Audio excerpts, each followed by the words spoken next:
Narito ang latest update natin sa paborito niyong tambalang Francine Diaz at Seth Fidelin.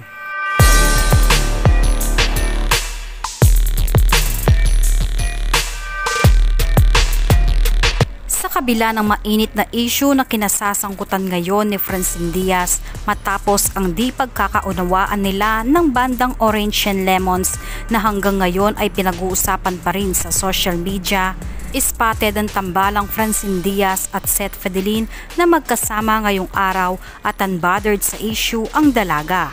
Sa update ng manager ni Francine sa kanyang social media, naging chaperon daw siya sa dalawa.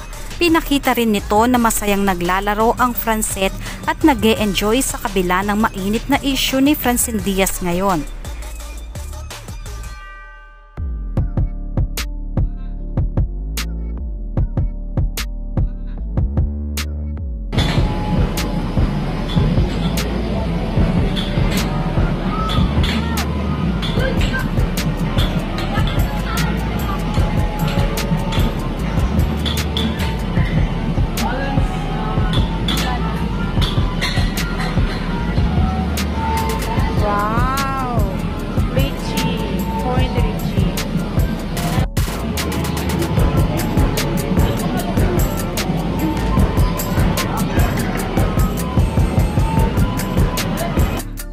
Sabay rin nag-relax sina Francine at Seth na pumunta sa salon para ipamper ang kanilang sarili.